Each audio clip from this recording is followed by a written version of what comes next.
ಸಿದ್ದರಾಮಯ್ಯ ಅವರಿಗೆ ತಮ್ಮ ಕುರ್ಚಿಗೆ ಕಂಟಕ ಬಂದಾಗ ಹಿಂದುಳಿದ ವರ್ಗದವರು ನೆನಪಾಗ್ತಾರೆ ಎಂದು ಪಾರ್ಲಿಮೆಂಟ್ ಸದಸ್ಯ ಹಾಗೂ ಮಾಜಿ ಉಪಮುಖ್ಯಮಂತ್ರಿ ಗೋವಿಂದ ಕಾರಜೋಳ ಆರೋಪಿಸಿದರು. ನಗರದಲ್ಲಿ ಮಾಧ್ಯಮದೊಂದಿಗೆ ಮಾತನಾಡಿದ ಅವರು, ಹಿಂದುಳಿದ ವರ್ಗದವರ ಜಾತಿ ಗಣತಿಗೆ 2013ರಲ್ಲಿ ಕಾಂತರಾಜ್ ಆಯೋಗ ರಚಿಸಿ ಅದರ ವರದಿಯನ್ನ ಅನುಷ್ಠಾನಕ್ಕೆ ತರದೆ ಅನ್ಯಾಯ ಮಾಡಿದ್ದಾರೆ. ಅದನ್ನ ವರದಿ ಎಂದು ಹೇಳದೆ ಬಚ್ಚಿಟ್ಟಿರುವ ಮಹಾ ಮೋಸಗಾರ ಸಿದ್ದರಾಮಯ್ಯ ಎಂದು ಕಿಡಿಕಾರಿದರು. ಕುರ್ಚಿಗಾಗಿ ಅವರ ನಡುವೆ 3-4 ಗುಂಪುಗಳು ರಚನೆಯಾಗಿದೆ.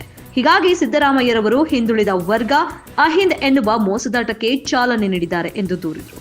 ಪಕ್ಷವೊಂದರ ಪದಾಧಿಕಾರಿಗೆ ಸಂವಿಧಾನಬದ್ಧವಾಗಿ ಚುನಾಯಿತರಾದ ಶಾಸಕರ ಜೊತೆ ಸಭೆ ನಡೆಸಲು ಯಾವುದೇ ಅಧಿಕಾರವಿಲ್ಲ. ಹೀಗಿದ್ದಾಗ ಎಐಸಿಸಿ ಪದಾಧಿಕಾರಿ ರಣದೀಪ್ ಸಿಂಗ್ ಸುರ್ಜೇವಾಲಾ ರಾಜ್ಯದ ಕಾಂಗ್ರೆಸ್ ಶಾಸಕರ ಸಚಿವರ ಸಭೆ ನಡೆಸಿ ಪ್ರಗತಿ ಪರಿಶೀಲನೆ ಮಾಡಿದ್ದು ಸರಿಯಲ್ಲ. ಇದು ಸಂವಿಧಾನಕ್ಕೆ ಮಾಡಿರುವ ಅವಮಾನದ ಜೊತೆ ರಾಜ್ಯದ ಜನತೆಗೆ ಮಾಡಿರುವ ಅಪಮಾನವಾಗಿದೆ ಎಂದು ಆಕ್ರೋಶವನ್ನು ವ್ಯಕ್ತಪಡಿಸಿದ್ರು.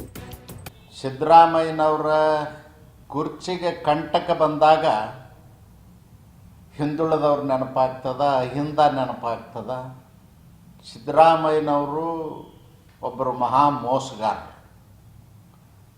ಜಾತಿ ಗಣತಿ ಮಾಡತಕ್ಕಂಥ ಅಧಿಕಾರನೇ ರಾಜ್ಯ ಸರ್ಕಾರಕ್ಕೆಲ್ಲ 2013ರಿಂದ 2018ರವರೆಗೂ ಮುಖ್ಯಮಂತ್ರಿ ಆಗಿ ಕಾಂತರಾಜ್ ವರದಿ ಆಯೋಗವನ್ನು ನೇಮಿಸಿ ಅದನ್ನು ಅನುಷ್ಠಾನಕ್ಕೂ ತರಲಿಲ್ಲ, ತಿರಸ್ಕಾರನೂ ಮಾಡಲಿಲ್ಲ ಮತ್ತು ನಾಡಿನ ಜನತೆ ಮುಂದೆ ಅದು ವರದಿಯನ್ನು ಇಡಲಿಲ್ಲ. ಅದು ಬಚ್ಚಿಟ್ಟು ಈಗ ಮತ್ತೆ ಅವರಲ್ಲಿ ಕಾಂಗ್ರೆಸ್ನವರಲ್ಲಿ 3-4 ಗುಂಪುಗಳಾಗಿ ಕುರ್ಚಿ ಕಾದಾಟ ನಡೆದದ. ಅದಕ್ಕಾಗಿ ಹಿಂದುಳಿದ ವರ್ಗದವ್ರನ್ನ ತೋರಿಸಿ ಒಂದು ಮೋಸದಾಟ ಹೂಡಿದ್ದಾರೆ.